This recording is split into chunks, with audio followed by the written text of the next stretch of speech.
over the Thatcher methodology. Can we just have some clarity on, through engineering, that we are going with the Thatcher methodology, and if that differentiates with Auditex, that ruling actually stands? Yeah, I mean, obviously, you know, as we've said, we have to. Am I clear on that? Yeah. Do you understand what I mean? I think because we had some problems. Are you saying where there's a difference in repair method between the manufacturer and what Thatcher was saying? Yeah? Yes. I mean, I think, you know, in a way, Auditex isn't actually clearly telling you, is it, what the repair methodology is. So, you know, I think we need to stick by the manufacturer's times, and we will stick by the times. But, you know, if we've got a clear steer from PAS 125 and eScribe, what the correct safe method is, we're just going to have to use that and stick with it. Yeah, and that then Auditex would be adjusted or looked at to suit the actual Thatcher methodology if it's available. Well, you know, the Thatcher repair methodology isn't really giving us times with it. So we are going to be required to stay with manufacturers' times. We're not going to move around and start moving into that area of, you know, negotiation around times again.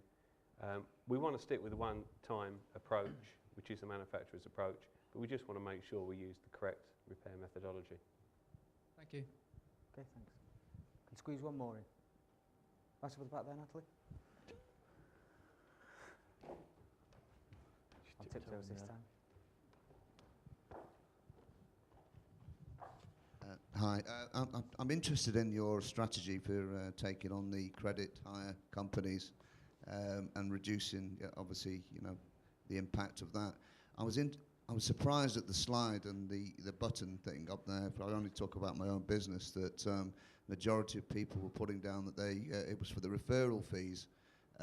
Our businesses are predominantly, the reason why we use them is because we get a higher labour rate, and obviously that gives a higher recovery rate overall within the business. Not that we actively go chasing it, and I think it's a subjective thing, and it always has been about the labour rate from day one, the way we set it in February. And if I remember rightly, in the original agreements, we were talking about a 6-monthly audit review process, and what you're saying to us now is that those of us who've been successful in the audits and the KPIs will get an increase from January, which is obviously a little bit longer than the original discussions we had, not just early on this year, but last year when we were originally talking about the Tier A structure. Sure. There's two questions there, I guess. There's a few. I'm glad you raised the one about credit hire, because that's an interesting one, and I'm glad that's come up. And it is a subject that is close to our heart, because it is causing a lot of pain across the whole industry, really, not just with RBS. So I'll tackle that one first. I think the way in which we've got to tackle that is, have we got the answer to what we need to do? And that's a very easy one, that's a no. Can we come up with the answer, not on our own, which is why we put the question up there, really, because we need your help in that. And I know Nick is somewhere around, who's from our supplier, Nick Streets from our supplier management, he's got this very close to his heart at the moment, in how we actually address this as a business, and he needs your help. So we're going to be coming to you for sort of volunteers to take part in forums and sessions in terms of what we need to do to make it, as Stuart said, profitable for you and profitable for us. So do we want to take it all away from you? Well, actually, yes, we do, but we don't want you to be penalised whilst we do it. What we do need to stop is people exploiting that opportunity and charging extortionate rates, because as Stuart said earlier, it's like, you know, some of these people are making 50–60% margin on the cost of those hires, and we've got to stop that somehow. So no, we haven't got the answer. We're coming to you for that answer, and working together we can address that problem, I'm sure.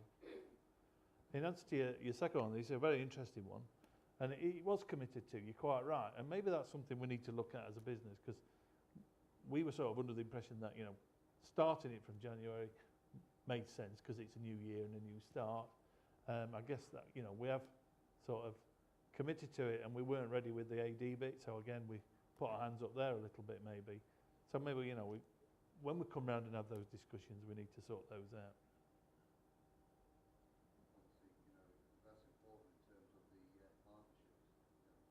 Yeah, for sure. Those of us who represent manufacturers, and they always talk about an equal partnership, and we know what that means, you know. So if we want to build a real partnership, it is about being totally transparent and delivering when something is, I wouldn't Yeah. say promised, but certainly in the dealer agreement. Yeah. He was certainly slower getting off the ground in terms of the measurement, getting people to sort of accept the fact we're measuring it this way, this is the results it's actually showing up. And again, it's through working together that we've got it to where it is today. But I think where it is today is in a good place, and it is robust data. We can demonstrate that it's been looked at totally impartially, and it is very based on all the facts that we've collated as we've come around your centres every other month. So we're happy with where it is now. Were we happy with it in the first 3 months? No, we weren't. So yeah, it would have just been suicidal. It wouldn't have been fair to you because nobody would have achieved it if we'd have said, well, we're rolling out straight away. So I think there's an element from both sides really that we weren't in a position to be able to do it right from day one, where we perhaps anticipated it would have been. I don't know, but I accept that, and I just think that sometimes the communication back, if we're aware of that, and I think Yeah. we're all educated enough to say you can't measure something until you've got enough data or enough audit results. But nobody's, you know, we're saying, well, Yeah. when's the likelihood of an increase, assuming we achieve our KPIs? And Yeah. even your guys can't answer that, you know. So Yeah. if that's a real issue, we'll take that on board, and Stuart and myself will go away and work on that, and we'll come back with an answer on it. Okay. Can I just ask one question, maybe? Is it possible we could look at the windscreen bonding kits and the way we actually have the mechanism for windows? I made lots of phone calls since it was sort of put onto us all a month ago, and is of course the concern of probably lots of people in here. Every windscreen we take out and we fit, we're losing money on the bonding kit. Okay. And there are all the sources that I've been told to actually source them at £3.50, whatever they are, but they're not available over there in this market. Yeah. And you know, we're leaving glass in cars, which is probably saving a lot of money, but a lot of people are bleeding on the windscreens. Excellent question. Yeah, excellent question. I'm really glad it's come up because we have got the solution for it at last. And I know Mark Pillage is in the audience somewhere together with Paul, who's been working on this for a majority of this year and coming up with the right deal for you. And we have got now a solution for you to source bonding kits via ASIS, so through your paint distributor. He will deliver them to your door, and I think the cost is wherever Paul is. I can't see him. £4.50, but it will do more than one windscreen. So you can have that. I don't know, when's that available from? So from January. So from January, they'll be available through ASIS. Can we do it before then, Paul? Is it not possible? Just getting all the distribution in stock now. Okay. There's really a large number of charge items that we manufacture as well. They don't bring their stocks to the UK, and they've got to allow for training, free of charge training, which will be Carl, are you okay with that? Yeah, I'm fine. Does it? As long as there's something fixed in it going forward, Yeah. not knowing it's No. Yeah. So I don't know if you could all hear Mike then from ASIS committing to there's some free product to come and some equipment or tooling or whatever it is, and training and all the rest of it with the product. So we'll get all that in place and it'll be rolled out in January. Can I don't want to be the arbiter of, or the prophet of doom here, but if there is any risk that that isn't going to be January, if there's going to be any risk that that's not going to be January, can we find out instantly that risk is in place so that we can communicate with these guys? I want these guys to see that in January. Okay. Thanks, Mike. Okay. Take one last question. One last question. Just not being proud of just that, it's on that, just the topic you've just been talking about.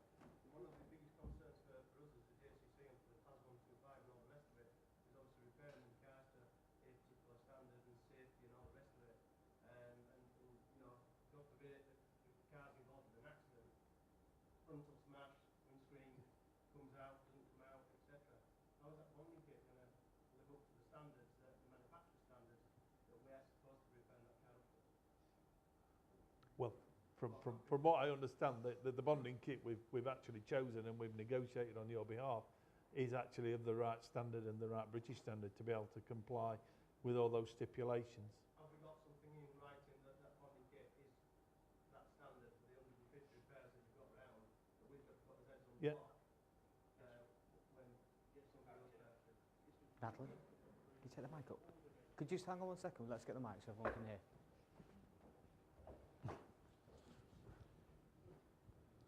Hi, Mike Pellinger at ASIS. Yes, it carries all the major car manufacturers that you work with, the approvals from them. It's also been tested in the UKI site in Glasgow also. Okay. Right, guys, time's close. If there are any problems, we want to hear about it as well. Yes. Okay. Well, thank you very much. Time has caught up with us. Just to remind you, we will be sending you an internet link where you can actually pose questions, and we will come back to you via that internet link. If I could just ask Chris, Dave, and Keith to come off stage now, we'll let Stuart close the conference. Thanks very much.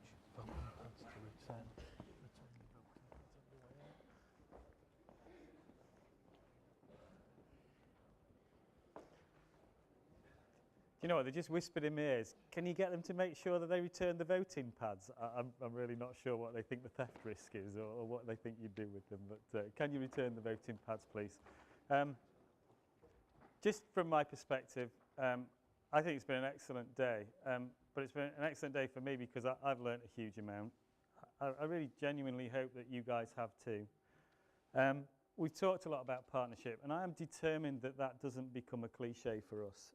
It really is absolutely critical for us that, I'll say it again, I want it to become a mantra for our people, that it's critical that we make our work profitable for you and your work profitable for us. That has to be our mantra.